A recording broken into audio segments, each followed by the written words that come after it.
Hello, it's a rather glorious Thursday the 27th. I'm FxPlew and Bertie's ruined the first take right on cue. Now, you can't really question the self-belief of Chancellor Reeves, can you?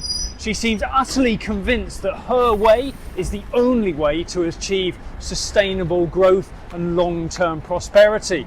The Tories, of course, are her template for how not to run the economy, but her approach to fiscal and economic policy have disappointed party members and traditional Labour voters. Yesterday's additional cuts to the welfare budget had a couple of key drivers. Firstly, there is the increase in defence spending needed to keep dear old Donald sweet and keep the hopes of a trade deal alive. To be fair, that was never part of their election manifesto. But then there is also the simple reality of budgeting, the reality of the cuts announced by the Benefits Secretary last week actually looked closer to 3 billion rather than the 5 billion announced at the time. It's tough at the top, but calculators all work the same. Over in the US, consumer confidence and retail sales have both fallen since Trump took office. The average Joe may well be listening to dear old Donald's economic doom-mongering as Trump continues to call for more aggressive rate cuts from the Fed.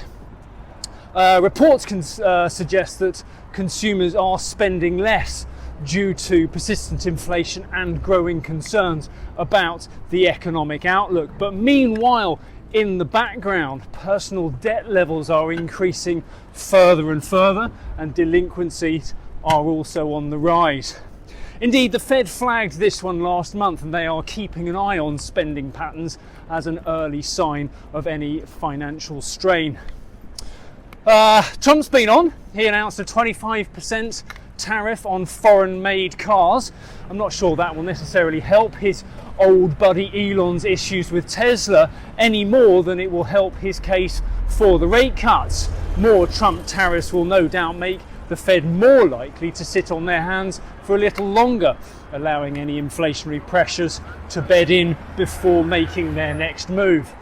Meanwhile, in the market, the dollar has been driven by an unclear outlook for the economy, and the dollar index closed around 104.55 yesterday. We kick off this morning around 129.10 against the dollar, 119.95 against the euro, and euro dollar is around 107.65 on the open this morning. That's it from me. Have a great day. If you do not have a clue, then just tweet through and ask FxPlew.